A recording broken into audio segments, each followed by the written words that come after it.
मेरे प्यारे बच्चों, गुड इवनिंग एवरीबॉडी। लेके मां सरस्वती का नाम और करते हैं शुरू आज का काम। और क्या है हमारा आज का काम? अब घर बैठे पढ़ाई होगी फोन पर, जब क्लासिफिकेशन ऑफ एलिमेंट्स हमारे टेक्नोलॉजी एक्सपर्ट वंश, कैमरामैन यश के साथ होंगे अमित चौहान सर लाइव। तो क्लासिफिकेशन ऑफ एलिमेंट्स आपका टॉपिक चल रहा है। क्लासिफिकेशन ऑफ एलिमेंट्स में हमने आपको बताया कि एलिमेंट्स को मुख्य तौर पर 4 ब्लॉक्स में डिवाइड किया हुआ है। S block, P block, D block. ये 3 ब्लॉक मेरे लाडलो हम आपको पढ़ा चुके हैं। आज बारी है एफ ब्लॉक एलिमेंट्स की। जहां तक हम एफ ब्लॉक एलिमेंट्स की बात करते हैं, एफ ब्लॉक एलिमेंट्स का केवल आपको कॉम्पिटिटिव लेवल तक केवल और केवल इंट्रोडक्शन जानने की जरूरत है। इस ब्लॉक को बहुत डिटेल में आपको जानने की जरूरत नहीं है, क्योंकि एफ ब्लॉक के अंदर ज्यादातर एलिमेंट्स रेडियो एक्टिव एलिमेंट्स हैं, जिनकी प्रॉपर्टीज अभी तक 100% सर्टेनिटी के साथ नोन नहीं है, लेकिन एक इंट्रोडक्शन जानने की आवश्यकता है। चलो मेरे लाडलो, शुरू करते हैं एफ ब्लॉक एलिमेंट्स। सबसे पहले definition of f block elements. F block elements की डेफिनेशन क्या है? Those elements in which the last electron falls in anti penultimate F subshell.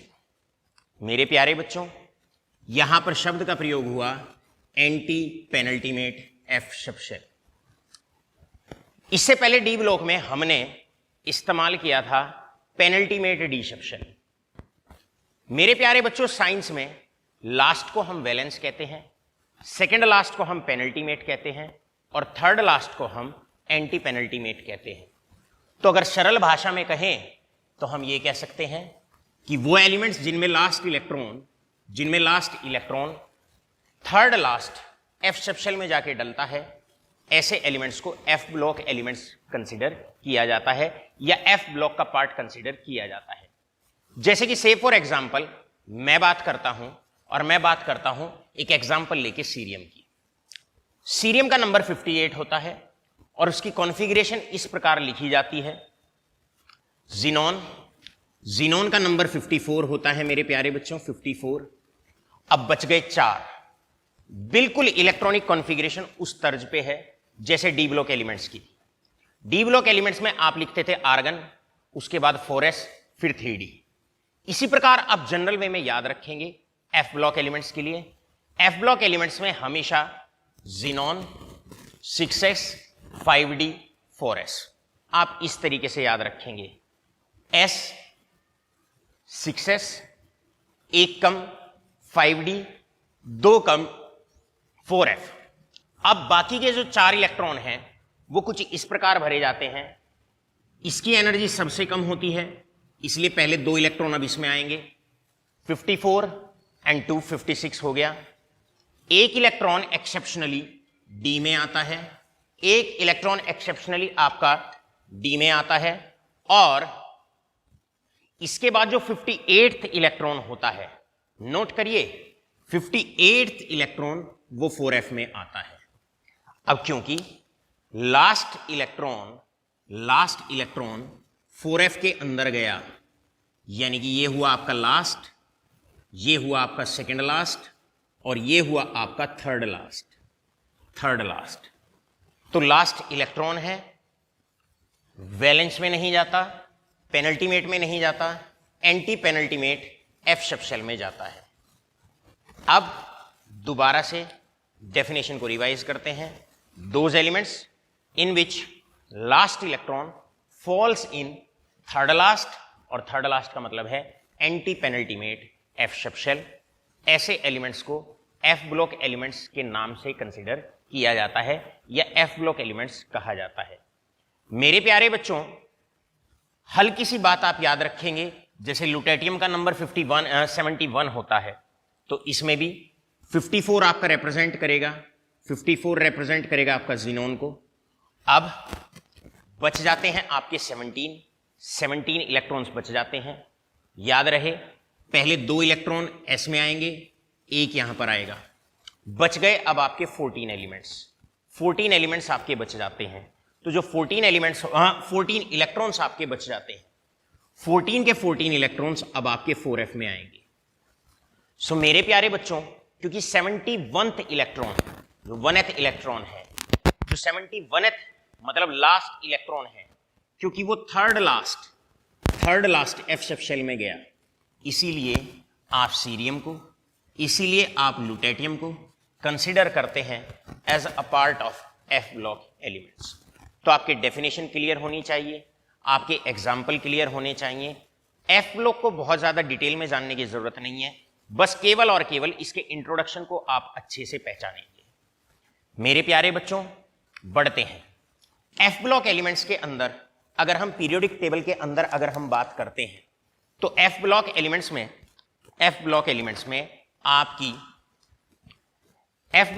में आपकी दो सीरीज आती हैं। एक सीरीज ये है जो लेंथेनम से शुरू होती है, और एक सीरीज वो है जो एक्टिनम के बाद से शुरू होती है। जो सीरीज लेंथेनम से शुरू होती है उसको लेंथेनाइड कहा जाता है, जो सीरीज एक्टिनम से शुरू होती है उसको एक्टिनाइड कहा जाता है। लेंथेनम क्योंकि पहला एलिमेंट होता है इसलिए हम कहते हैं लेंथेनाइड्स। एक्टिनियम क्योंकि पहला एलिमेंट होता है इस सीरीज का, इसलिए इनको एक्टिनाइड्स के नाम से पहचाना जाता है। तो एफ ब्लॉक की जो दो सीरीज है उसमें से एक को कहा जाता है लेंथेनाइड्स क्योंकि एक लेंथेनम के बाद शुरू होती है, एक को कहा जाता है लेंथेनाइड्स क्योंकि वो लेंथेनाइड के बाद शुरू होती है। जो लेंथेनम के बाद शुरू होती है उसको लेंथेनाइड कहा जाता है, और जो एक्टिनम के बाद शुरू होती है उनको एक्टिनाइड्स कहा जाता है।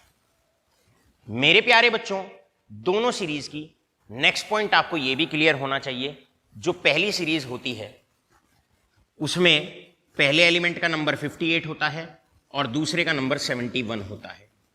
दूसरी सीरीज जो आपकी एफ ब्लॉक एलिमेंट्स की शुरू होती है वहां पर पहले एलिमेंट का एटॉमिक नंबर थोरियम का 90 होता है और लोरेंशियम का 103 होता है।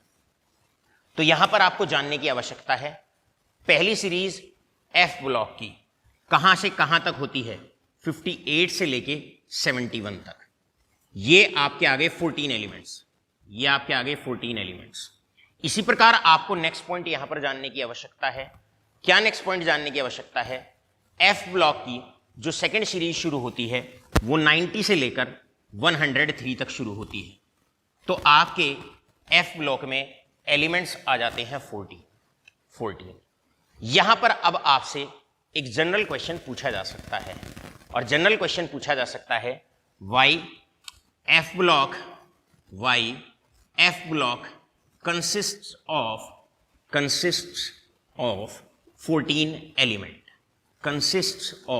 14 एलिमेंट। तो इसका आंसर आप लोग जानते हैं, क्योंकि एफ सब शेल की जो ऑक्यूपेंसी होती है वो 14 इलेक्ट्रॉन्स की होती है, इसीलिए एफ ब्लॉक के अंदर 14 एलिमेंट्स को रखा गया है। एफ ब्लॉक के अंदर, एफ सब शेल के अंदर क्योंकि 14 इलेक्ट्रॉन आ सकते हैं, तो इसी प्रकार एफ ब्लॉक के अंदर 14 एलिमेंट्स को रखा गया है। मेरे प्यारे बच्चों, एफ ब्लॉक के अंदर दो सीरीज हैं, एक लेंथेनम के बाद शुरू होती है उसको लेंथेनाइड कहा जाता है, दूसरी सीरीज एक्टिनियम के बाद शुरू होती है उसको एक्टिनाइड्स कहा जाता है। आप जो बच्चे कॉम्पिटिटिव्स की तैयारी कर रहे हैं वो इस बात को भी लर्न करेंगे। पहली सीरीज 58 से लेके 71 तक होती है और दूसरी जो सीरीज है वो 90 से लेके 103 तक एटॉमिक नंबर के एलिमेंट्स को बिलोंग करती है। मेरे प्यारे बच्चों, अब बारी है जनरल इलेक्ट्रॉनिक कॉन्फ़िगरेशन लिखने की। जनरल इलेक्ट्रॉनिक कॉन्फ़िगरेशन भी आप अच्छे से लर्न कर लेंगे। और जनरल इलेक्ट्रॉनिक कॉन्फ़िगरेशन क्या है? आप देखो, एस में यहां भी 2 इलेक्ट्रॉन है, यहां भी 2 इलेक्ट्रॉन है। तो सबसे पहले आप लिखने वाले हैं NS2। आप इस प्रकार NS2। अब अगर ये 6 है तो D5 है, इसका मतलब D जो है वो S से 1 कम है। तो अब आप लिखने वाले हैं N-1D। N-1D आप लिखने वाले हैं, और D में कभी 0 इलेक्ट्रॉन होगा, कभी 1 होगा। आपने यहां पर क्या किया? आपने यहां पर एक इलेक्ट्रॉन देखा है। कई बार एक इलेक्ट्रॉन, जैसे क्रोमियम और कॉपर के अंदर एक इलेक्ट्रॉन अंदर चला जाता है जब D हाफ फिल्ड या फुल्ली फिल्ड होता है, उस केस में। इसी प्रकार एक इलेक्ट्रॉन कभी कभी D से F के अंदर भी चला जाएगा, तब चला जाएगा जब F या तो हाफ फिल्ड होता हो या फुल्ली फिल्ड होता हो। इसको इतना ज्यादा डिटेल में जानने की जरूरत नहीं है, बस हमने एक इशारा आपको दे दिया, यहां पर आप इसको लर्न कर सकते हैं बहुत आसानी से। तो ये 0 भी हो सकता है, 1 भी हो सकता है। और अब आप जानते हैं ये अगर n होगा तो ये उससे 1 कम होगा और f इससे 2 कम होगा। तो f की आप इलेक्ट्रॉनिक कॉन्फ़िगरेशन कुछ इस प्रकार लिखने वाले हैं, ये होगा n-2 f, और f में इलेक्ट्रॉन हो सकते हैं 1 से लेके 14, f1 भी हो सकता है, f14 तक जा सकता है। तो f में जो आपके इलेक्ट्रॉन्स होंगे वो 1 से लेके 14 तक इलेक्ट्रॉन्स होंगे। इस प्रकार आपने जनरल इलेक्ट्रॉनिक कॉन्फ़िगरेशन को लर्न कर लेना है। और जनरल इलेक्ट्रॉनिक कॉन्फ़िगरेशन मेरे प्यारे बच्चों क्या है, बहुत अच्छे से अब आप इसको समझ गए होंगे और आप इसको अब अच्छे से लर्न भी कर लेंगे। क्या है general electronic configuration? General electronic configuration है ns2 n-1d 0 से लेके 1 और n-2 f 1 से लेके 14, 1 से लेके 14 आप इसको अच्छे से लर्न कर लेंगे। आपके पास बड़ा प्यारा सा क्वेश्चन आता है और क्वेश्चन आता है, the question is right general electronic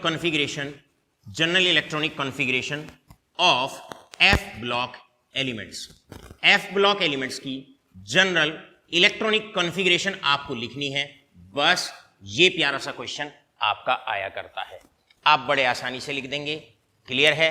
क्या लिख देंगे आप आसानी से?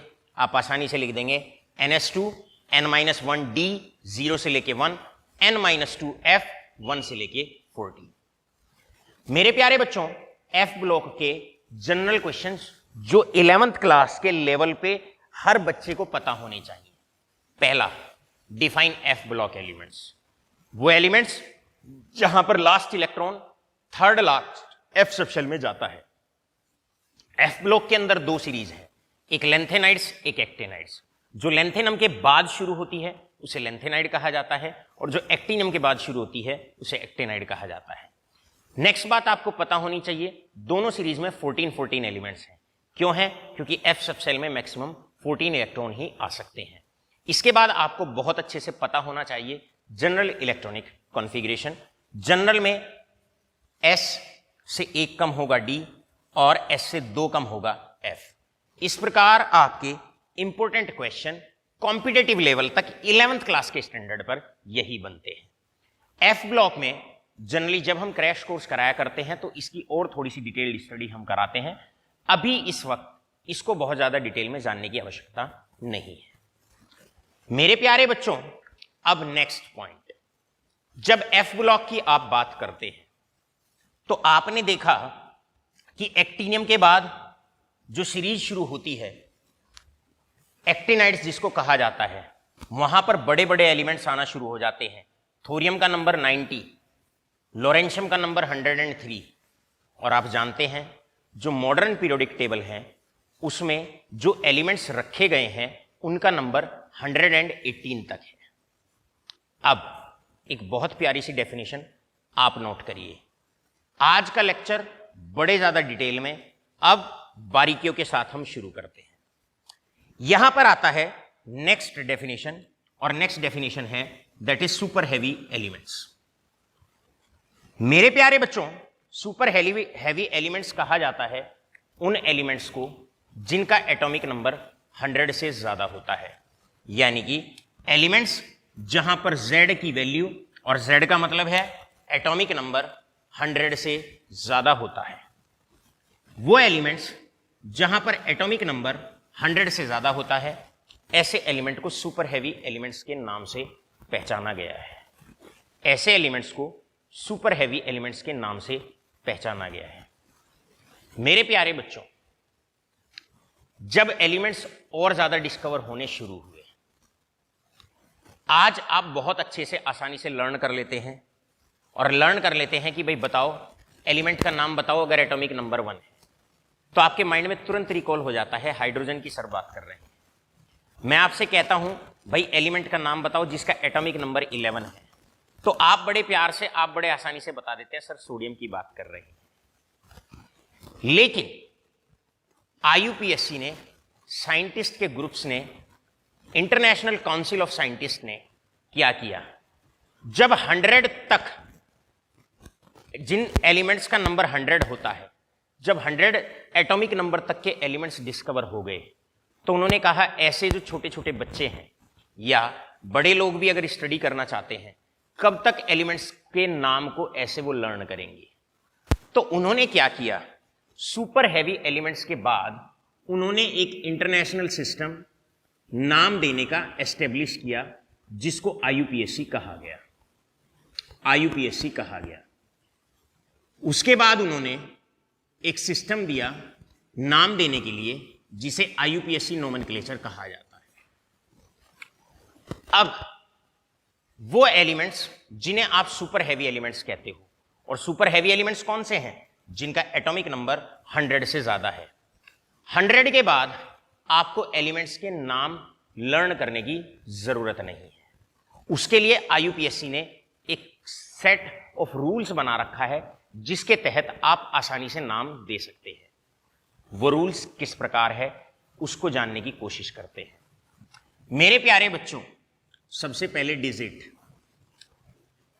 अगर एटॉमिक नंबर में डिजिट 0 है तो उसका वर्ड रूट का मतलब है सेट ऑफ वर्ड्स जो आप 0 के लिए बोलने वाले हैं या लिखने वाले हैं, वो है n। और इसका सिंबल होने वाला है, symbol is that is E, जो पहला लेटर होता है। इसी प्रकार अगर किसी के एटॉमिक नंबर में 1 आता है तो उसके लिए हम बोलने वाले हैं रवि। मेरे प्यारे बच्चों, सुपर हैवी एलिमेंट्स के लिए आपको भारी भरकम एलिमेंट्स के नाम याद रखने की जरूरत नहीं है। और सुपर हैवी एलिमेंट्स का मतलब है जिनका एटॉमिक नंबर 100 या 100 से ज्यादा होता है। उसके लिए आईयूपीएसी ने क्या काम किया हुआ है, एक सरल सा सिस्टम दिया हुआ है एलिमेंट्स का नाम देने का, depending upon their atomic number. Atomic number के बिहाफ पर बहुत एक सरल सा साधारण सा सिस्टम बनाया हुआ है कि किसी भी एलिमेंट का नाम जिनका एटॉमिक नंबर 100 से ज्यादा है, उनका नाम आप बड़े आसानी से दे सकते हैं, बस चंद बातें याद रख के। क्या याद रखना है? आपको याद रखना है, अगर एटॉमिक नंबर में डिजिट 0 आती है तो उसके लिए आपको नील लिखना है, और उसका सिंबल हो जाएगा n। तो याद रखो, 0 के लिए एक बार रिकॉल करो, अगर डिजिट 0 है एटॉमिक नंबर में तो उसके लिए आपको लिखना है, वर्ड रूट का मतलब है सेट ऑफ वर्ड्स जो लिखना है इस डिजिट के लिए, आपको लिखना है नील, और उसका सिंबल हो जाएगा स्मॉल n, यानी कि जो पहला लेटर है, जो फर्स्ट लेटर होता है वही उसका सिंबल कंसीडर किया जाएगा। अब अगर मान लो आपका एटॉमिक नंबर में अगर डिजिट है आपका दैट इज 1, तो उसके लिए वर्ड रूट या सेट ऑफ वर्ड्स आपको क्या लिखना है, उसके लिए हमें लिखना है अन, और उसके लिए सिंबल हो जाएगा you, all right all of you. तो जैसे कि अभी 2 को ही याद करते हैं, कैसे, अगर एटॉमिक नंबर में डिजिट है 0 तो उसके लिए क्या वर्ड का चयन किया गया है सेट ऑफ वर्ड्स का, उसके लिए हम वर्ड रूट लिखने वाले हैं नील, यानी कि सेट ऑफ वर्ड्स जो 0 के लिए आप यूज करेंगे वो नील यूज करेंगे, और सिंबल के लिए आप लिखेंगे दैट इज n। अब अगर डिजिट 1 है तो आप लिखने वाले हैं अन, और उसका जो सिंबल हो जाएगा दैट इज यू। सवाल आया नोमेनक्लेचर कैसे देना है। मान लो मेरे पास एक एलिमेंट है Z, और उसका एटॉमिक नंबर है दैट इज 100। अब आपको 100 के लिए, या आपके पास 101 है, उसके लिए आपको नाम देना है। You have an element having atomic number that is 101, तो उसके लिए आपको नाम इस प्रकार देना है, आपकी डिजिट्स हैं यहां पर, एक 1 है, एक 0 है और एक 1 है। तो नाम कैसे देंगे मेरे लाडले? नाम देंगे आप कुछ इस प्रकार। 1 के लिए आप जानते हैं, 1 के लिए आपको लिखना है दैट इज अन, तो 1 के लिए आप लिखेंगे अन। 0 के लिए आप लिखेंगे नील, ये 1 के लिए, 0 के लिए आप लिखेंगे नील, और फिर से 1 आता है तो दोबारा से आप लिखेंगे अन, दोबारा से आप लिखेंगे अन। एक बात छोटी सी लर्न करेंगे, जब एटॉमिक नंबर किसी एलिमेंट का 100 हो जाता है तो उसका साइज बहुत बड़ा हो जाता है, और साइज बड़ा होने की वजह से वो मेटल की तरह बिहेव करता है, क्योंकि उसका लास्ट वाला इलेक्ट्रॉन इजीली निकाला जा सकता है। तो याद रखेंगे, जितने भी सुपर हैवी एलिमेंट्स हैं, क्योंकि उनका साइज बड़ा है, साइज बड़ा होने की वजह से लास्ट वाले इलेक्ट्रॉन लूजली बाउंड हैं, आसानी से निकाले जा सकते हैं, जिसकी वजह से ये सारे के सारे मेटल्स हैं। और मेटल्स के लिए हमेशा हम जो सफिक्स यूज करते हैं वो IUM करते हैं। तो आपने क्या करना है, जितने भी डिजिट्स हैं उनमें आपने IUM और लगा देना है, जितने भी डिजिट्स हैं उनमें IUM और लगा देना है। तो अब आपका नाम बन जाएगा यहां पर, और नाम बन जाएगा अन, अन, नील, अन, नियम। तो यहां पर नाम हो गया, इसका नाम हो गया, क्या नाम हो गया, अननील अननियम, राइट। ये नाम हो जाएगा उस एलिमेंट का जिसका एटॉमिक नंबर 101 है। मेरे प्यारे बच्चों, बात सुनो ध्यान से, जो भी डिजिट है उनका वर्ड रूट लिखना है। अगर एटॉमिक नंबर में डिजिट 1 है तो 1 का वर्ड रूट लिखो, एटॉमिक नंबर में अगर डिजिट 0 है तो उसका वर्ड रूट लिखो, फिर से 1 है तो उसका वर्ड रूट लिखो। और एडिशनल बात बस ये है, सबका वर्ड रूट लिखने के बाद, सबका वर्ड रूट लिखने के बाद EM लगा दीजिए, EM जरूर जोड़ दीजिए। सोडियम, पोटेशियम, कैल्शियम, तो EM मेटल्स के नाम के पीछे ऑटोमेटिकली लगाया जाता है। याद रखेंगे, जितने भी सुपर हैवी एलिमेंट्स हैं वो सारे मेटल्स की तरह बिहेव करते हैं, क्योंकि उनकी इलेक्ट्रॉन छोड़ने की टेंडेंसी होती है। इसीलिए सबके डिजिट्स के वर्ड रूट के पीछे आप लगाने वाले हैं EM। जहां तक बात करते हैं इसके कॉमन नेम की, इसका कॉमन नेम हो जाता है मेंडलीवियम, कॉमन नेम हो जाता है मेंडलीवियम। मेंडलीवियम क्यों हो जाता है इसका नेम? क्योंकि इसको मेंडलीव ने डिस्कवर किया, इसको मेंडलीव ने डिस्कवर किया, इसीलिए नाम हो गया mendelevium. All right, an element having atomic number 101 was discovered by Mendeleev. That's why its common name is Mendelevium and its IUPAC name is An-Nil-An-Nium. All right, all of you. मेरे प्यारे बच्चों, यहाँ पर IUPAC नेम हो गया इसका An-Nil-An-Nium, common name हो गया दैट इज Mendelevium। और अब बात करते हैं एलिमेंट के सिंबल की। इस एलिमेंट का सिंबल हो जाएगा, जो पहला लेटर होता है वर्ड रूट का, UNU, अर्थात UNU। तो सिंबल इसका हो जाएगा दैट इज UNU। जिस प्रकार एक एलिमेंट जिसका एटॉमिक नंबर है 11 उसे सोडियम कहा जाता है और सिंबल होता है Na।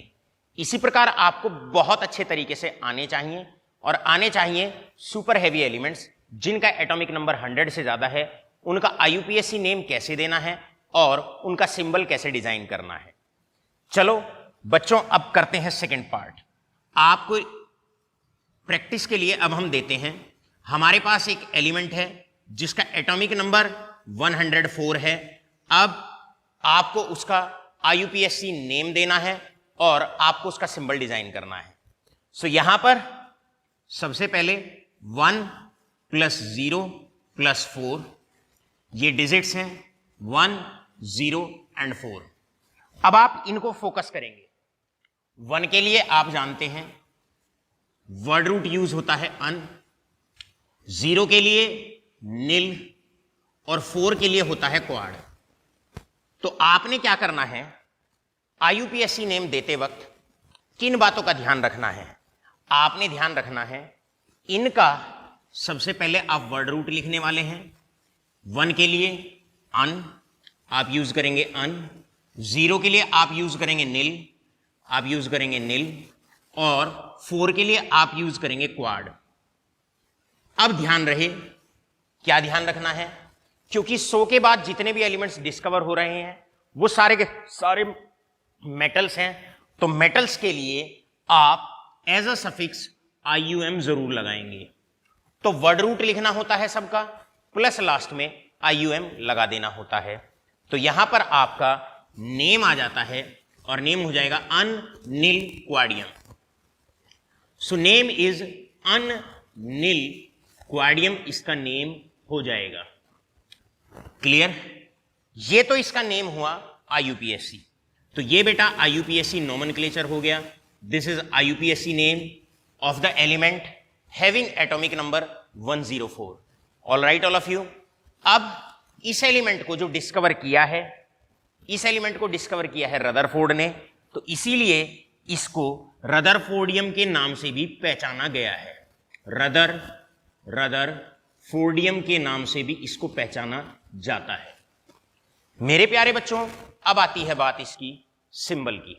तो सिंबल में आप लोगों ने क्या करना है, जब एलिमेंट के सिंबल की बात आती है तो सिंबल में आप जो भी आपके वर्ड रूट्स हैं, जो भी आपके वर्ड रूट हैं, उनका पहला सिंबल आपको लेना होता है। 1 का पहला लेटर होता है दैट इज U, 0 का पहला लेटर होता है N और 4 का पहला लेटर होता है Q। तो यहां पर इसका सिंबल हो जाएगा दैट इज UNQ। इस प्रकार आप बड़े आसानी से किसी भी सुपर हैवी एलिमेंट का नाम दे सकते हैं और उसका सिंबल बड़े प्यार से बता सकते हैं। All right all of you. चलिए बढ़ते हैं आगे और ज्यादा जानने की कोशिश करते हैं।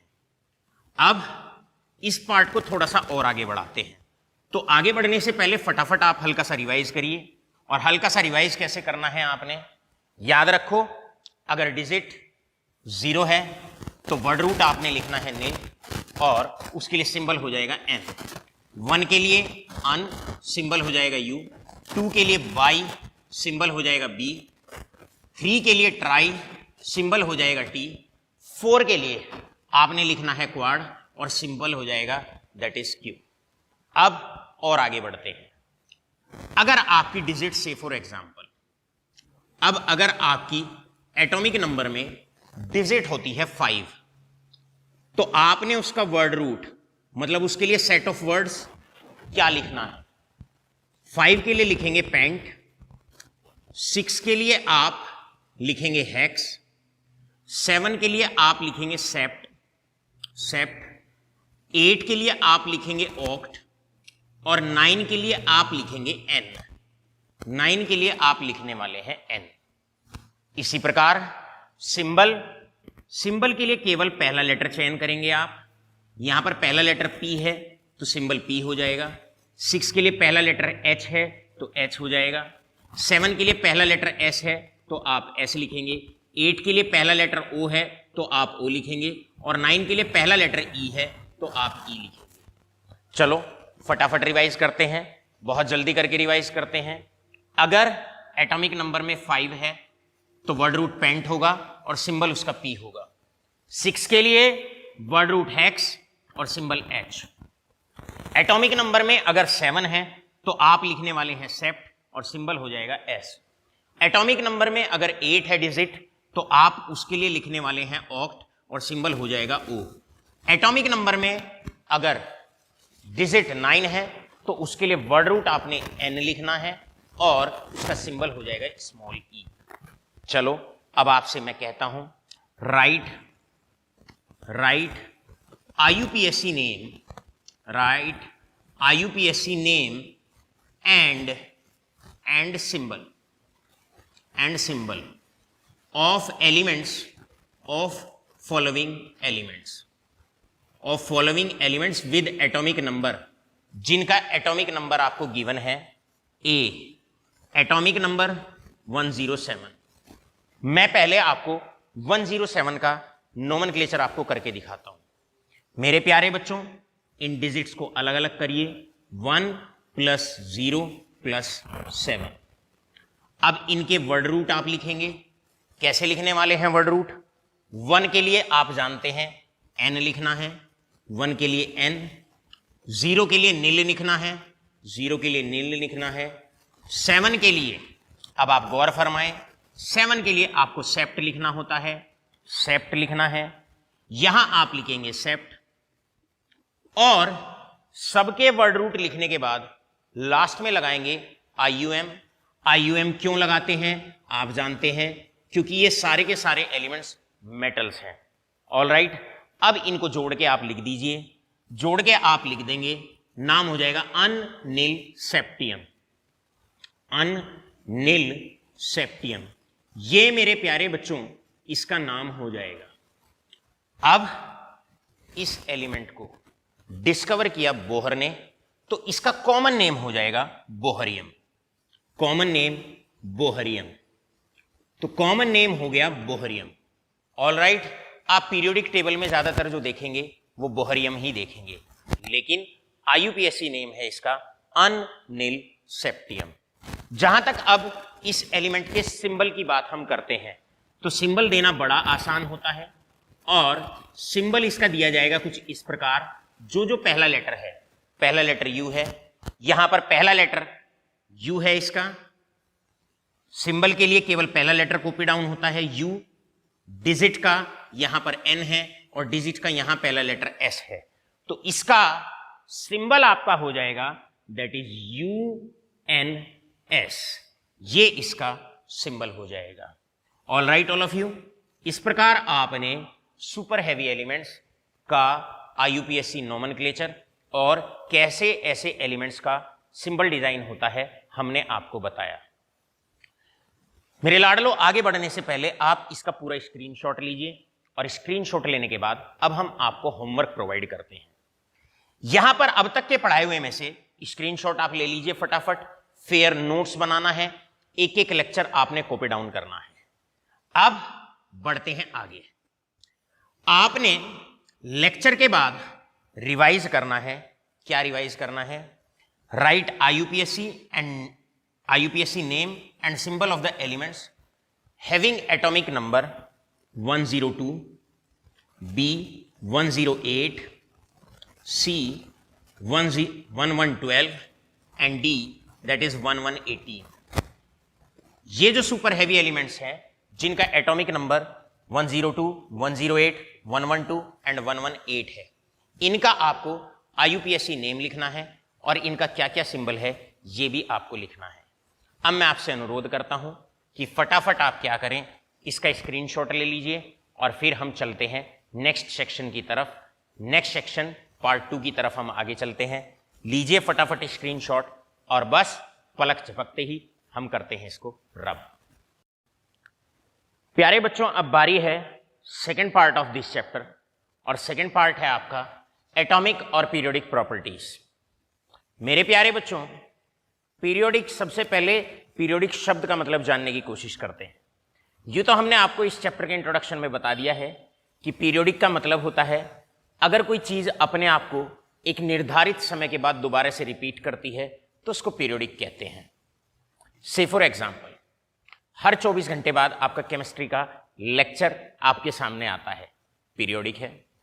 हर 24 घंटे बाद स्कूल में आप जाते हो तो पहला पीरियड आपको इंग्लिश का या जो भी आपके क्लास टीचर हैं उनका पहला पीरियड मिलता है, तो इस चीज को पीरियोडिक कहते हैं। लेकिन यहां पर हमने जानना है पीरियोडिक टेबल के विषय में कि पीरियोडिक टेबल के विषय में पीरियोडिक क्या है। ऐसी कौन सी प्रॉपर्टीज हैं पीरियोडिक टेबल के अंदर जो अपने आप को एक रेगुलर इंटरवल ऑफ टाइम के बाद रिपीट करती हैं, यानी कि रिपीटेशन ऑफ सिमिलर प्रॉपर्टीज।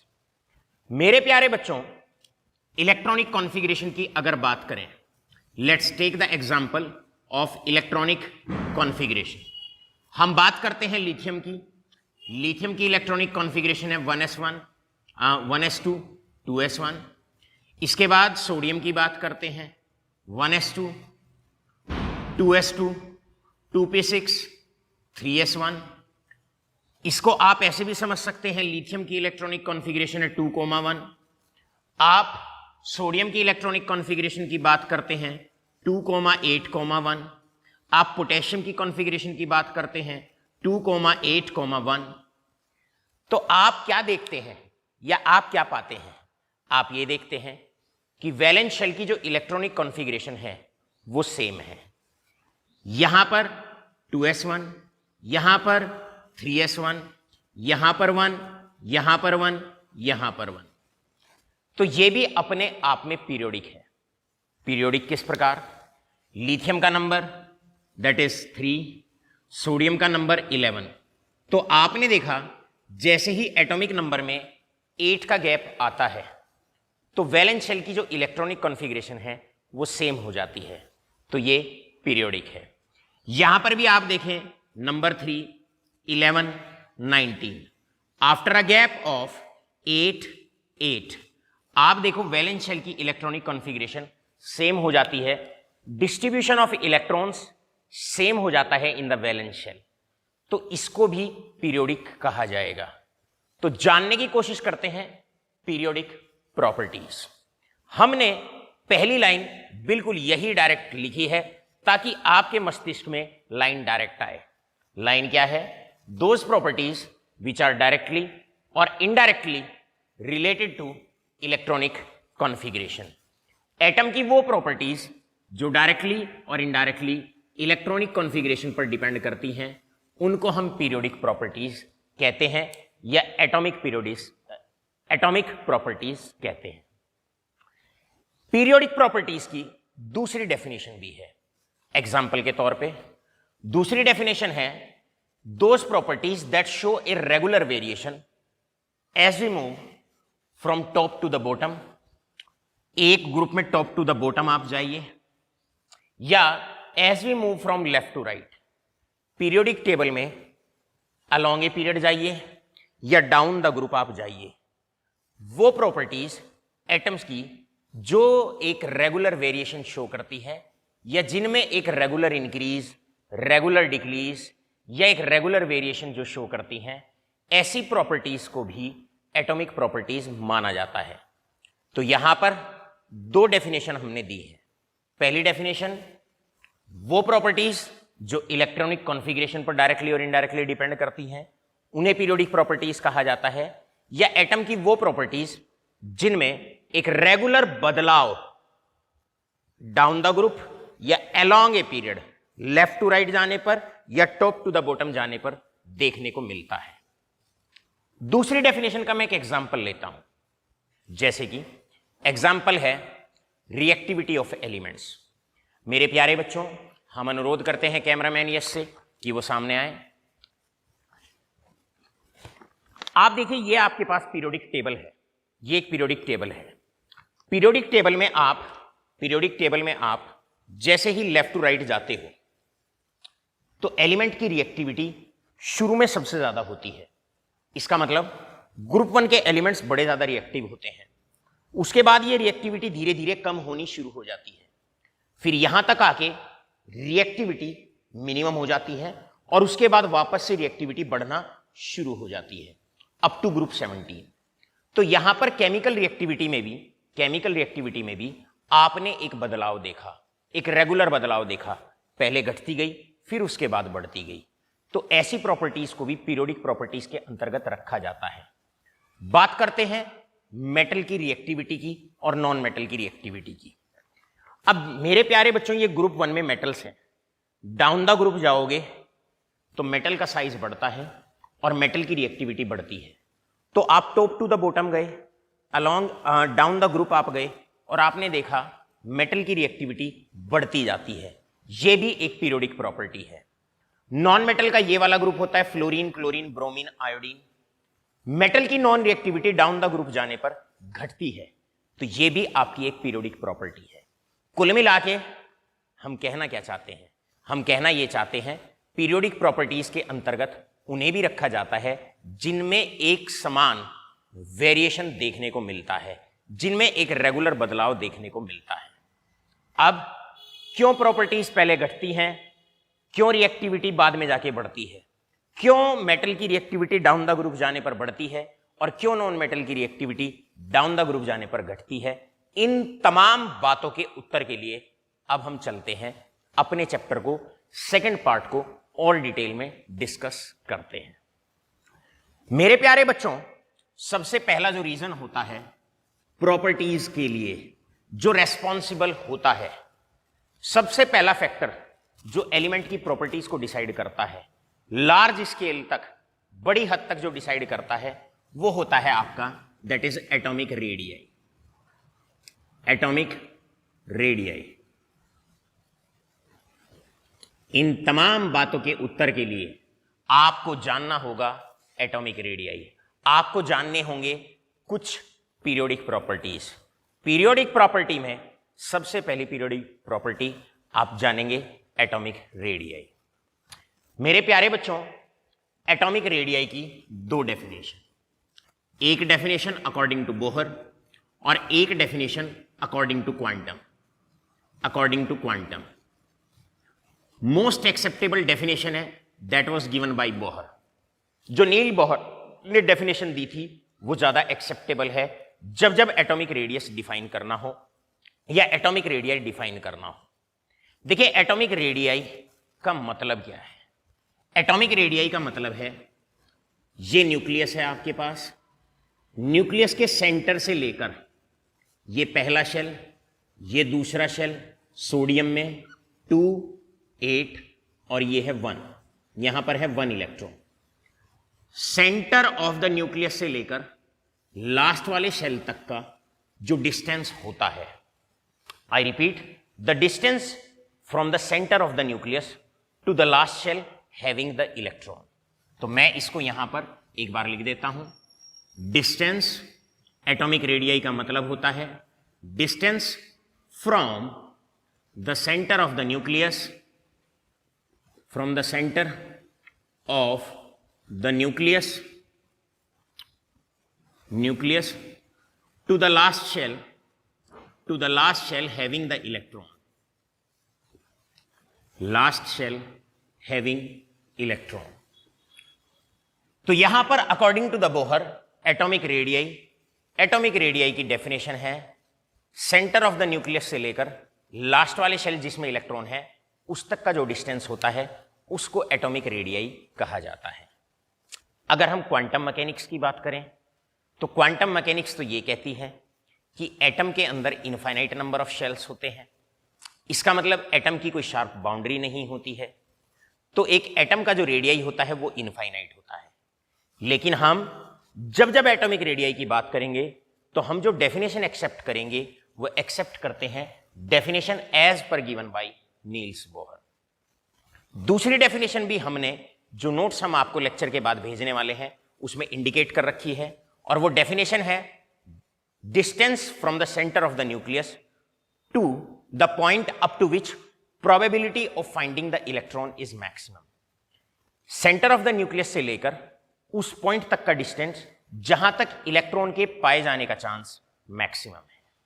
लेकिन आप जितने भी आपके सीबीएसई 12, आईसीएसई 12 और बात करते हैं नीट और जेईई एग्जामिनेशंस हैं, उनके लिए आप केवल और केवल इस डेफिनेशन पर फोकस करेंगे कि सेंटर ऑफ द न्यूक्लियस से लेकर लास्ट वाले शेल में जिसमें इलेक्ट्रॉन है उस तक का जो डिस्टेंस है उसको एटॉमिक रेडियाई कहते हैं। मेरे प्यारे बच्चों, जब एक एटम का रेडियस निकाला जाता है तो उसमें बड़ी सारी डिफिकल्टीज होती है। नाउ लेट अस फोकस कि साइज निकालने के लिए हमें क्या क्या डिफिकल्टीज फेस करनी पड़ती है। भाई एक एटम का साइज अगर मापते हैं तो डिफिकल्टीज क्या क्या फेस करनी पड़ती हैं। Difficulties in determining atomic radii. सबसे पहले डिफिकल्टी तो ये है, द फर्स्ट डिफिकल्टी इज, अगर पहली डिफिकल्टी की बात करते हैं, एक एटम आइसोलेटेड फॉर्म में नहीं पाया जाता, यानी कि आइसोलेटेड एटम्स आर नॉट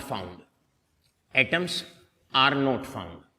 भैया एटम अकेला पाया ही नहीं जाता है। एग्जाम्पल के तौर पे आप हाइड्रोजन को ढूंढने निकलोगे तो आप क्लोरीन को ढूंढने निकलोगे तो आपको HCl मिलेगा, ये रहा HCl, आपको ऐसे मिलेगा HCl। अब आप क्लोरीन को और ढूंढने निकलते हो ताकि हम क्लोरीन का जो एटॉमिक रेडियाई है उसको निकाल सकें, तो कभी आपको Cl मिलेगा Cl2 की फॉर्म पर, कभी आपको Cl इस फॉर्म में मिलेगा, ये रहा आपके पास Cl और Cl। तो सबसे पहली दिक्कत एटम का साइज मापने में या एटम का रेडियस मापने में दिक्कत आती है कि जो एटम्स होते हैं जनरली कंबाइंड फॉर्म में पाए जाते हैं, आइसोलेटेड न्यूट्रल एटम अकेला पाया नहीं जाता है नोबल गैसेस को छोड़ के। दूसरी मशक्कत क्या आती है, दूसरी बात इसी पर आधारित है, और दूसरी बात है हमारी size changes as bonded state changes, as bonded state changes. मेरे प्यारे बच्चों, दूसरी दिक्कत यह होती है, क्लोरीन का साइज अगर यहां निकालोगे थोड़ा सा अलग आएगा, और अगर Cl2 के अंदर निकालोगे तो थोड़ा सा साइज अलग आएगा। इसका मतलब जैसे ही एटम विभिन्न तरह के कंपाउंड बनाता है और अलग अलग कंपाउंड में या अलग अलग मॉलिक्यूल में अगर एटम का साइज आप निकालते हो तो हर बार थोड़ा थोड़ा अलग आता है। तीसरा पॉइंट, आप चाहो तो क्वांटम का भी लिख सकते हो। क्वांटम कहता है, बोहर कहते हैं ये रहा न्यूक्लियस, पहला शेल, दूसरा शेल, तीसरा shell. So according to the Bohr atom possesses sharp boundaries. लेकिन अगर आप क्वांटम मैकेनिक्स की बात करते हो तो क्वांटम मैकेनिक्स कहती है एटम की ऐसी कोई शार्प बाउंड्री होती ही नहीं है जहां तक आप डिस्टेंस आराम से निकाल सके, ताकि आप रेडियस आसानी से निकाल सके। तो बेसिकली तो आप इन्हीं दो पॉइंट पर फोकस कर सकते हैं, और तीसरा पॉइंट चाहे तो आप क्वांटम का भी लिख सकते हैं कि क्वांटम मैकेनिक्स ये कहती है एटम के चारों तरफ, न्यूक्लियस के चारों तरफ इलेक्ट्रॉन्स की कोई शार्प बाउंड्री नहीं होती है। जब शार्प बाउंड्री नहीं होती है तो आप साइज कैसे निकाल सकते हैं। सवाल आता है नेक्स्ट, फिर एटम का साइज निकाला कैसे जाता है, एटम का रेडियस निकाला कैसे जाता है। मेरे प्यारे बच्चों, टाइप्स ऑफ एटॉमिक रेडियाई, यहां पर हमारा स्क्रीनशॉट लीजिए, बढ़ते हैं आगे। अब आता है types of atomic radii, atomic radii के types. Next we come to that is types of atomic radii, types of atomic radii, types of atomic radii. अब मैं आगे बढ़ने से पहले आपसे अनुरोध करता हूं कि बहुत ज्यादा एक्टिव अब आप लोग हो जाएं, अपना ध्यान इधर उधर से हटाकर केवल और केवल 100% अब आप लेक्चर पर फोकस करें। मेरे प्यारे बच्चों, टाइप्स ऑफ एटॉमिक रेडियाई, या हम ये कह सकते हैं कि एटम का रेडियस किस प्रकार निकाला जाता है, क्योंकि एलिमेंट्स आपके मुख्य तौर पर 3 तरीके से पाए जाते हैं, मेटल्स की फॉर्म में, मेटेलॉइड्स और नॉन मेटल्स की फॉर्म में।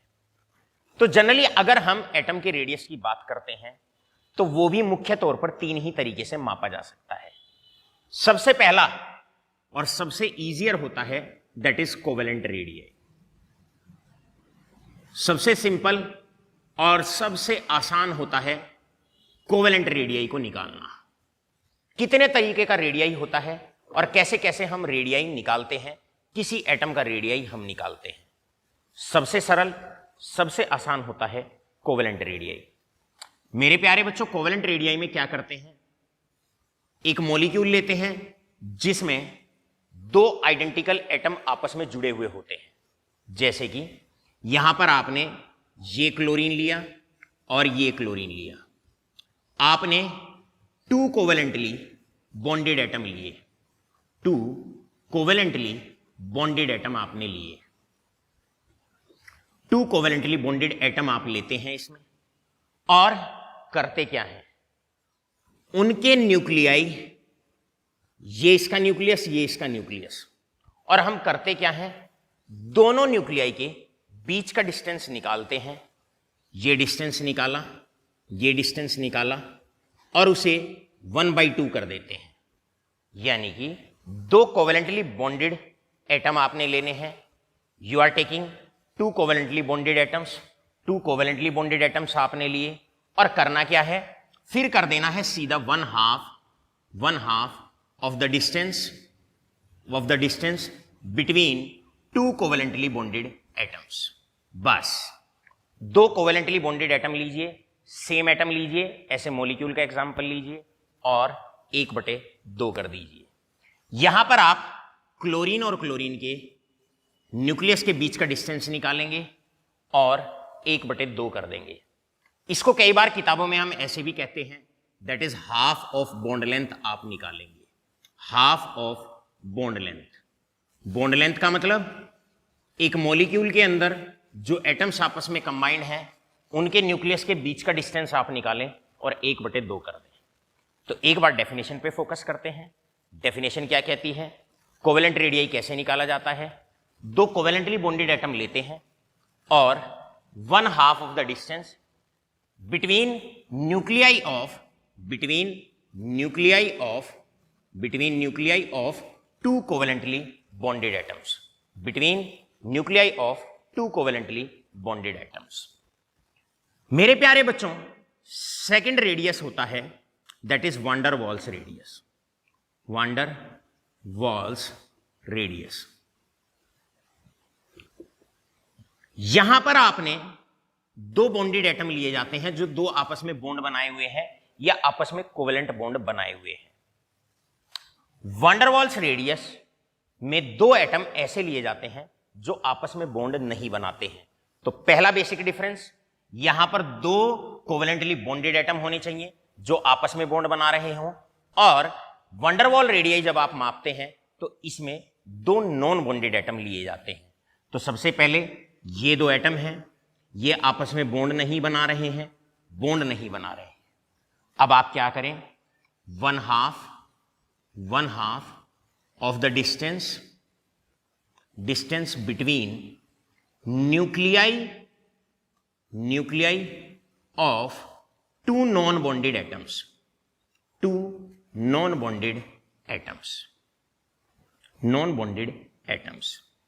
यहां पर ये इसका न्यूक्लियस, ये इसका न्यूक्लियस। सो मेरे प्यारे बच्चों, ये इसका न्यूक्लियस है इस एटम का, ये इस एटम का न्यूक्लियस है, और दोनों एटम कैसे हैं, जो आपस में बॉन्ड नहीं बनाते हैं। दो नॉन बॉन्डेड एटम का न्यूक्लियस, न्यूक्लियाई के बीच का डिस्टेंस आपने लेना है और उसे 1/2 का आपने कर देना है। तो आप किस प्रकार वान डर वाल रेडियाई निकालते हैं, वान डर वाल रेडियाई VR, ये वान डर वाल्स रेडियाई, राइट, इसको निकाला जाता है वान डर वाल्स रेडियाई को 1/2 of the distance between nuclei of two non bonded atoms. All right all of you. अब एग्जाम्पल के तौर पर मान लो ये दोनों क्लोरीन है, तो ये Cl2 मॉलिक्यूल हुआ। आप जानते हैं पूरे पीरियोडिक टेबल में ऐसा केवल और केवल ग्रुप 18 होता है, जनरली ग्रुप 18 होता है, helium, neon, argon, krypton, xenon, जहां पर जिनके एटम्स नोबल होते हैं और जनरली नॉर्मल कंडीशंस पे बॉन्ड नहीं बनाते हैं। तो आप मान सकते हैं कि भाई अगर मैं बात करूं तो ये आपका आर्गन रहा, ये आपका आर्गन रहा, राइट। अब मेरा क्वेश्चन आपसे है, गौर से देखकर ये बताओ कि रेडियस कौन सा बड़ा होगा, कोवेलेंट रेडियस बड़ा होगा या वान डर वाल्स रेडियस बड़ा होगा। तो यहां पर साफ साफ आपको दिखाई पड़ रहा है कोवेलेंट रेडियस छोटा होगा और वान डर वाल्स रेडियस हल्का सा बड़ा होगा। तो पहला क्वेश्चन आपसे यही आता है, question is which is bigger and why, which is bigger and why. तो क्लियरली यहां पर देखने को मिलता है which is bigger, covalent radii, CR का मतलब कोवेलेंट रेडियाई, और वान डर वाल्स रेडियाई, वान डर वाल्स रेडियाई। तो इसका सीधा सीधा आपने जवाब देना है, सीधा सीधा जवाब आपने देना है। उसके दो रीजन आप लिखने वाले हैं। पहला रीजन ये है कि अगर हम बात करते हैं कोवेलेंट रेडियाई की, तो ये दो बॉन्डेड एटम्स के बीच में होता है। और कैसे एटम्स के बीच में, जो आपस में कोवेलेंट बॉन्ड बना रहे हैं। इसका मतलब कोवेलेंट बॉन्ड बनता है अट्रैक्शन से। दो एटम में जब अट्रैक्शन होती है तो यहां पर क्योंकि कोवेलेंट बॉन्ड इज फॉर्म्ड, और कोवेलेंट बॉन्ड का मतलब होता है फोर्स इज मोर, यहां पर फोर्स इज मोर। सो मेरे प्यारे बच्चों, यहां पर फोर्स ज्यादा होता है। दो एटम में फोर्स कम होगा, वो दूर रहेंगे। दो एटम में फोर्स ज्यादा होगा तो वो नजदीक आएंगे, और अगर नजदीक आएंगे नजदीक आएंगे तो उस केस में नजदीक आएंगे तो रेडियस छोटा हो जाएगा। तो पहला साधारण सा रीजन ये होगा, कोवेलेंट रेडियस की अगर बात करते हैं तो ये तब पाया जाता है जब कोवेलेंटली बॉन्डेड एटम होते हैं। कोवेलेंट बॉन्ड एक स्ट्रॉन्गर फोर्स होता है जिसकी वजह से एटम पास होते हैं, और एटम जितना पास होगा रेडियस उतना ही छोटा आएगा। ऑलराइट, तो पहला रीजन तो आपने ये लिखना है, और दूसरा रीजन साथ के साथ एक और आप रिकॉर्ड कर सकते हैं। ये पहला रीजन है, और दूसरा रीजन आप ये कह सकते हैं क्योंकि कोवेलेंट रेडियस के अंदर एटम का कुछ हिस्सा ओवरलैपिंग में चला जाता है इस प्रकार। तो ओवरलैपिंग होने की वजह से ऐसे देख लो या ऐसे देख लो, ये एटम है, ऐसे देख लो, जब कुछ हिस्सा ओवरलैपिंग में चला जाएगा तो उसकी वजह से साइज छोटा हो जाएगा। ऑलराइट, तो दूसरा रीजन आप लिख सकते हैं, in covalent radii some part of atom some part is overlapped, some part is overlapped, और ओवरलैप्ड होने की वजह से क्योंकि कुछ पार्ट ओवरलैपिंग में चला जाता है जिसकी वजह से रेडियस कम होता है। अब जानने की करते हैं कोशिश और कौन कौन से रीजन हो सकते हैं। मेरे प्यारे बच्चों, नेक्स्ट क्वेश्चन आ सकता है इस पर। नेक्स्ट क्वेश्चन इज, अच्छे से एक एक क्वेश्चन रिकॉर्ड करते रहना। क्वेश्चन नंबर 2 आपसे पूछा जा सकता है, why van der Waals radii is also known as inert gas radii।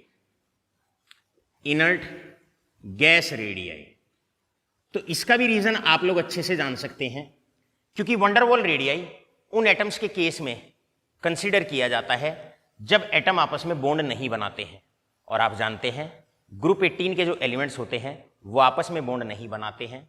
तो इसका मतलब ग्रुप 18 के जो एलिमेंट्स होते हैं उनके केस में उनका जो रेडियस है वो वंडरवॉल रेडियाई की फॉर्म में ही मापा जाता है, या वंडरवॉल रेडियाई को इनर्ट गैस रेडियाई या ग्रुप 18 रेडियाई के नाम से भी मुख्य तौर पर पहचाना जाता है। अब 12th क्लास के लेवल का क्वेश्चन नंबर 2, इसका आंसर आप स्वयं लिखेंगे। इसके बाद question number 3 very important, it is very important. ये रहा ग्रुप 17 एलिमेंट्स और ये रहा ग्रुप 18 एलिमेंट्स। ये रहा फ्लोरीन, क्लोरीन, ब्रोमीन।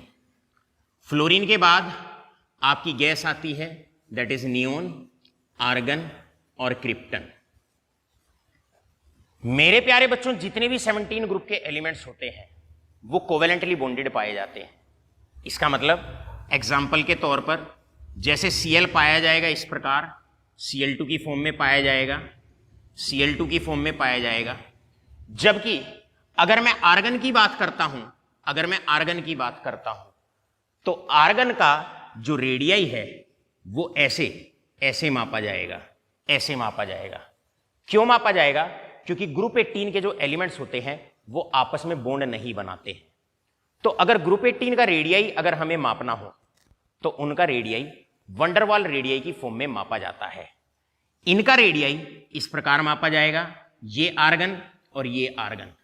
अब मैं आपसे पूछता हूं, क्लोरीन का रेडियस निकाला जाएगा ऐसे निकाला जाएगा, यानी कि कोवेलेंट रेडियाई की फॉर्म में निकाला जाएगा। और अगर आर्गन की बात करूं तो आर्गन का रेडियाई यहां पर वंडरवॉल रेडियाई की टर्म में मापा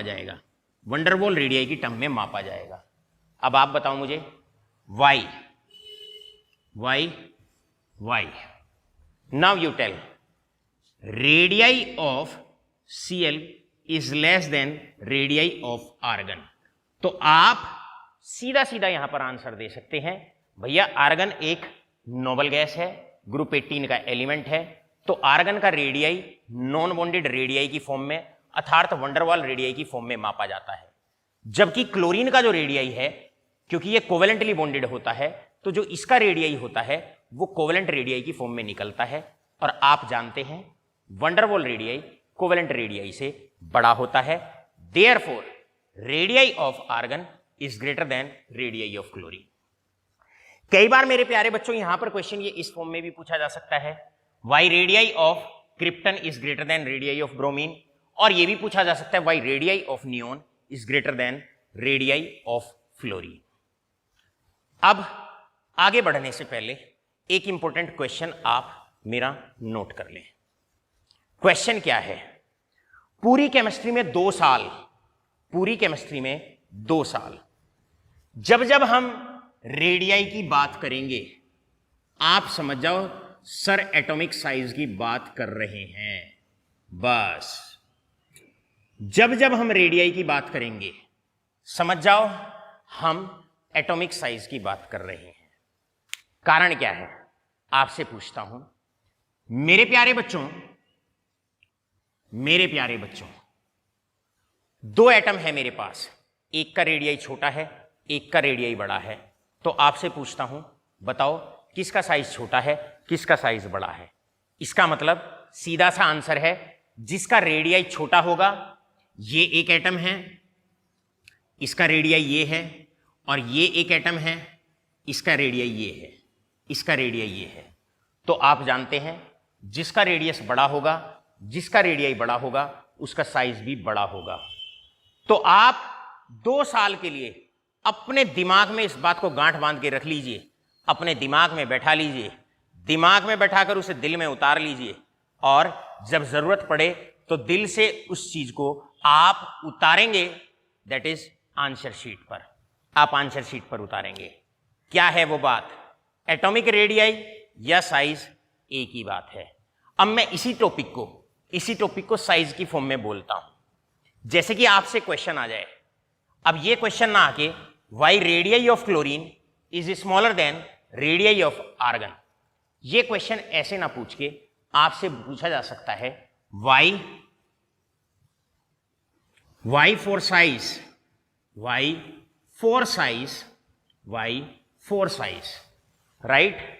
वाई फॉर साइज, आर्गन का साइज बड़ा होता है क्लोरीन से। तो एक ही बात है, रेडियस बढ़ेगा साइज बढ़ेगा। तो आप सीधा आंसर देंगे भैया साइज ऑफ, जब साइज के विषय में बात करें तो रेडियाई की जगह साइज का नाम ले लेना। बहुत बहुत इंपॉर्टेंट बात है, बहुत बहुत बहुत इंपॉर्टेंट बात है, नोट करते रहना साथ के साथ। तो कारण क्या है? आप कहो भाई साइज जो आर्गन का होता है वो नॉन बॉन्डेड रेडियाई की फॉर्म में निकाला जाता है, अर्थात वंडरवॉल रेडियाई की फॉर्म में निकाला जाता है। और आप साथ के साथ लिखेंगे कि जहां तक रेडियाई ऑफ क्लोरीन की बात करते हैं, तो क्योंकि क्लोरीन कोवेलेंटली बॉन्डेड होता है तो इसका साइज आपका कोवेलेंट रेडियाई की फॉर्म में निकाला जाता है। And you know that radii, van der Waals radii is always greater than that is covalent radii. किन 2 कारणों से वो भी हम पीछे बता चुके हैं। तो आप कह सकते हैं therefore size of argon is greater than size of chlorine. इस क्वेश्चन को और भी कई तरीके से पूछा जा सकता है, और इस क्वेश्चन को ऐसे भी पूछा जा सकता है आपसे। बहुत लाजवाब, बहुत इंपॉर्टेंट टॉपिक मेरे प्यारे बच्चों आपका चल रहा है। फोकस करते रहना, कहीं भी किसी तरह की त्रुटि ना रह जाए इस पूरे टॉपिक में। अब हम बढ़ते हैं आगे। अब आपसे क्वेश्चन पूछा जा सकता है यहां पर, that is why size of group 18 elements is greater than size of group 17 elements. तो अब आपसे क्वेश्चन ये भी पूछा जा सकता है कि size of group 18 is greater than size of group 17 elements. तो एक ही बात है, क्वेश्चन आ जाए किसी भी प्रकार आ जाए, आपने अल्टी पल्टी दे घुमा के आंसर वही है, आंसर वही है। आगे बढ़ने से पहले मैं केवल और केवल एक पॉइंट पर फोकस करना चाहता हूं। और फोकस किस पॉइंट पर हमें करना है? फोकस हमें इस पॉइंट पर करना है कि आप लोग ध्यान रखें, आप लोग याद रखें, एटॉमिक रेडियाई का मतलब एटॉमिक साइज की बात हो रही है। आप ये भी कह सकते हैं कि एटम का साइज 2 तरीके से मापा जाता है, एक कोवेलेंट रेडियस की फॉर्म में और एक वंडरवॉल रेडियस की फॉर्म में। जो एटम कोवेलेंटली बॉन्डेड होते हैं उनका साइज कोवेलेंट रेडियस की फॉर्म में मापा जाता है, और जो एटम नॉन बॉन्डेड होते हैं, जनरली बॉन्ड नहीं बनाते हैं, उनका साइज वंडरवॉल्स रेडियस की फॉर्म में मापा जाता है। हम बोलेंगे रेडियाई, लेकिन आप समझेंगे size. All right all of you, बढ़ते हैं अब तीसरे पॉइंट की तरफ। फटाफट से आप स्क्रीनशॉट लें, फटाफट से आप स्क्रीनशॉट लें। चलते हैं तीसरा रेडियस या तीसरा मेथड जिससे एटम का साइज निकाला जा सकता है। स्क्रीनशॉट लीजिए फटाफट, कॉपी में रिकॉर्ड करना है, फेयर नोटबुक में आपको अच्छे से रिकॉर्ड करना है। अब हम बढ़ते हैं तीसरे रेडियस की तरफ। थर्ड टाइप ऑफ रेडियस है आपका, थर्ड टाइप ऑफ रेडियस है आपका मेरे प्यारे बच्चों, थर्ड टाइप ऑफ रेडियस है that is metallic radius. Metallic radius या मेटेलिक रेडियाई। मेटेलिक रेडियाई कैसे निकाला जाता है? मेटल के अंदर कुछ इस प्रकार की बॉन्डिंग होती है। ये रहे मेटल के इलेक्ट्रॉन्स, वैलेंस शेल के इलेक्ट्रॉन्स, और ये रहे मेटल के कैटायंस अर्थात कर्नल्स। ये मान लो सोडियम आयन रहा, ये भी आपका सोडियम आयन रहा, ये सोडियम आयन रहा। तो मेटेलिक रेडियस कैसे निकाला जाता है? मेटल के अंदर निकाला जाता है। और कैसे निकालते हैं? Metallic radius mr is always calculated as 1/2। ये मेटल आयन का सेंटर ले लो, ये मेटल आयन का सेंटर ले लो, और उसका डिस्टेंस निकाल के, दो मेटल आयन के सेंटर्स का डिस्टेंस निकाल के 1/2 कर दो, यानी कि 1/2 of the distance between centres of two adjacent metal ions, two adjacent metal ions। मेरे प्यारे बच्चों, क्या बोला सर ने? सर ने बोला कि ये मेटेलिक सॉलिड होता है, ये इनके बीच में फोर्स ऑफ अट्रैक्शन होता है, ये वैलेंस इलेक्ट्रॉन्स हैं, ये वैलेंस इलेक्ट्रॉन्स हैं, और ये आपके मेटल आयंस हैं, ये मेटल आयंस हैं। बॉन्डिंग तो हम पहले भी डिस्कस कर चुके हैं, बॉन्डिंग हम पहले भी डिस्कस कर चुके हैं मेटेलिक सॉलिड में। ये मेटल आयंस हैं, ये वैलेंस शेल के इलेक्ट्रॉन हैं, ये इनके बीच में फोर्स ऑफ अट्रैक्शन है। आपने करना क्या है? मेटेलिक रेडियस निकाला जाता है। कैसे निकाला जाता है? दो पड़ोसी जो मेटल आयंस होते हैं मेटेलिक सॉलिड के अंदर, उनके सेंटर्स के बीच का डिस्टेंस निकालते हैं और 1/2 कर देते हैं, 2 से डिवाइड कर देते हैं, आ जाता है मेटेलिक रेडियस। अब रेडियस हुए 3 प्रकार के। कौन कौन से? पहला हुआ दैट इज कोवेलेंट रेडियस, दूसरा हुआ वंडरवॉल्स रेडियस, और तीसरा हुआ आपका दैट इज मेटेलिक रेडियस। अब प्रैक्टिकली ये पाया जाता है, एक्सपेरिमेंटली ये पाया जाता है, नोट करना आप बात को। सबसे बड़ा रेडियस होता है वंडरवॉल्स रेडियस, उससे छोटा होता है मेटेलिक रेडियस, और सबसे छोटा होता है दैट इज कोवेलेंट रेडियस। तो हमने यहां पर कहा आपको सबसे बड़ा जो रेडियस होता है या सबसे बड़ा साइज उन एटम्स का होता है जिनका रेडियस वंडरवाल की फॉर्म में निकाला जाता है, और सबसे छोटा साइज या सबसे छोटा रेडियस होता है उन एटम्स का जिनका रेडियस कोवेलेंट रेडियस की फॉर्म में निकाला जाता है। मेरे प्यारे बच्चों, अभी तक के पढ़ाए हुए का कंक्लूजन बड़ा इंपॉर्टेंट है, बहुत बहुत इंपॉर्टेंट है। आपको नोट करना है, आपको नोट करना है। नोट क्या करना है? आज हमने शुरू किया, और शुरू किया बहुत इंपॉर्टेंट पार्ट, और बहुत इंपॉर्टेंट पार्ट है that is periodic properties. Periodic properties वाला पार्ट हमने शुरू किया। वो प्रॉपर्टीज जो डायरेक्टली और इनडायरेक्टली इलेक्ट्रॉनिक कॉन्फ़िगरेशन पर डिपेंड करती है, या वो प्रॉपर्टीज जो लेफ्ट टू राइट जाने पर पीरियोडिक टेबल में और टॉप टू द बॉटम जाने पर एक रेगुलर चेंज जिनके अंदर आपको देखने को मिलता है, उन्हें पीरियोडिक प्रॉपर्टी कहा जाता है। केमिकल रिएक्टिविटी की बात करें मेटल की रिएक्टिविटी की बात करें, नॉन मेटल की रिएक्टिविटी की बात करें, ये सारी पीरियोडिक प्रॉपर्टीज हैं।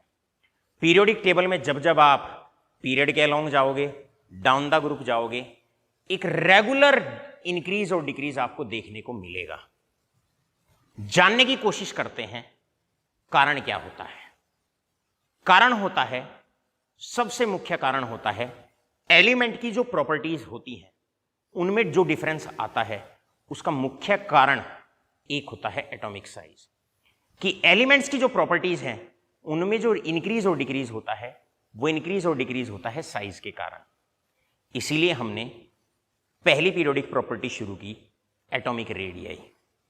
एटॉमिक रेडियाई मतलब एटॉमिक साइज। न्यूक्लियस से लेके लास्ट वाले शेल में जहां इलेक्ट्रॉन है वहां तक का जो डिस्टेंस होता है उसे एटॉमिक साइज कहा जाता है या एटॉमिक रेडियाई कहा जाता है। हमने आपको बता दिया, बोलेंगे रेडियाई, आप समझ जाओ सर साइज की बात कर रहे हैं। रेडियस बढ़ेगा, साइज बढ़ेगा। हम कहते हैं एटॉमिक रेडियाई इंक्रीजेस, आप समझ जाओ एटॉमिक साइज इंक्रीजेस। अब ये साइज तीन तरह का होता है, कोवेलेंट, वंडरवॉल्स और मेटेलिक।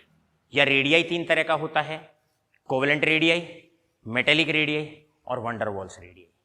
अब आप जानते हैं, हमने कहा सबसे बड़ा होता है वंडरवॉल्स रेडियस, दूसरे नंबर पे होता है मेटेलिक रेडियस और तीसरे नंबर पे होता है कोवेलेंट रेडियस।